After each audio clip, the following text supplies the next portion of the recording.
Ish shefi i diplomacisë Antonio Miloshovski pranoi publikisht se bisedat e përgjuara që i publikoi LSDM-ja nuk janë të montuara. Miloshovski në emisionin Top Tema në televizionin Telma mes tjerash vërtetoi se ka porositur lustrim për një gjykatës nga Kërçova, duke u arsyetuar se si deputet ka pasur për detyrë t'i paraqes ata, për të cilët siç thot kanë qenë bashkëpunëtor të shërbimeve sekrete. Bëhet fjalë për gjykatës së bashkëpunëtori i UDBA-s 30 vite. Ju konfirmoj me përgjithësi. Pyetni çdo kërçovar, ai ka qenë më i korruptuari në qytet. Ky gjykatës ka denoncuar një grup të ri muzikor pse kanë kënduar këngë për Maqedoninë e Pavarur dhe ka avancuar në karrierën e tij. Ju doni nga ky gjykatës të bëni viktim? Retorika e këtillë është në kundërshtim me atë të Nikola Gruevskit, i cili nuk pranon se bisedat nuk janë të montuara, por 2 vite më parë, duke paralajmëruar rastin Puçi, vet Gruevski kishte thënë se në regjistrimet ka të vërtetë.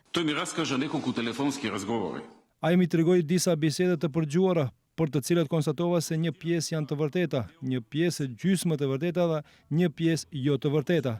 Megjithatë, fakti se një pjesë e tyre ishin të vërteta tregonte për seriozitetin e situatës. Të gjithë ata skenaristë të cilët të fuqishëm besojnë se do të na thyen, do të shpërlajnë trurin, do të gënjejnë me regjistrime të montuara, të prera dhe të ngjitura. Një laborator gjerman tashmë ka konfirmuar se bisedat e publikuara nga LSDM-ja janë të vërteta dhe të besueshme. Është analizuar regjistrimi ku Gruevski dhe Mila Janakievski bisedojnë për provizion nga një kompani kineze, e cila ndërton autostradën e shtet.